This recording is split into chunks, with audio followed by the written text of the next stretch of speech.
C'est Goliath. Sénégal. Bassirou Diomaye Faye élu président.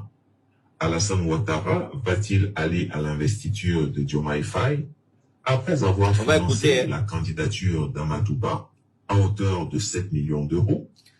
Vous avez entendu. La soirée électorale.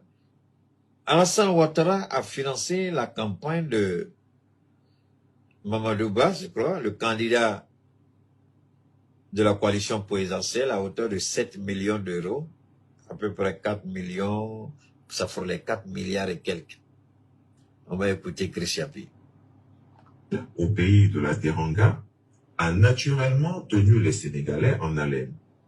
Les Africains ne sont pas restés sans admiration pour la résilience du peuple sénégalais qui, face à la dictature, n'a pas fléchi. Le Sénégalais sait se battre contre ceux qui foulent du pied les règles de l'état de droit et les principes démocratiques qui régissent la vie de la nation. Ce qu'il faut savoir, c'est que Abidjan a suivi avec la plus grande appréhension cette élection qui voit le sacre de Diomaye Faye au plus grand déplaisir du despote des lagunes. En effet, l'avènement de Diomaye Faye, 44 ans, à la tête du Sénégal, a ahuri l'octogénaire super menteur de 82 ans révolu d'Abidjan. Alassane Ouattara n'en revient pas. Il est furieux. Il est mécontent de son apprenti sorcier Macky Sall, à qui il avait pourtant scrupuleusement enseigné les secrets pour casser, massacrer de l'opposant et pour tripatouiller et voler les élections. Au passage, faut-il signaler qu'en 2020, il a dû exécuter au moins 500 Ivoiriens pour capturer le pouvoir d'État.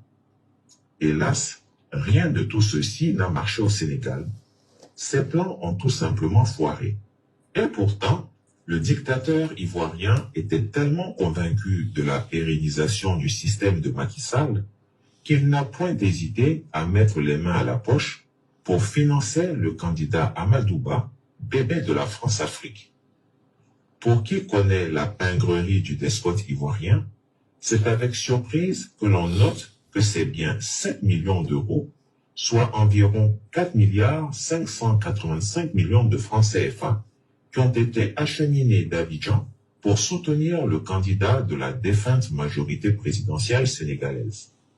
Maintenant que la défaite de son poulain est établie, le vieux Grigou est totalement traumatisé. Lui, l'homme qui a enseigné et recommandé à Macky Sall d'employer ces recettes sinistres de torture des opposants. L'on se souviendra que dans une de mes enquêtes précédentes, j'avais révélé et averti les Sénégalais que le tyran Ouattara avait instruit Macky Sall d'être sans pitié avec son opposition, comme lui l'a toujours été avec ses opposants.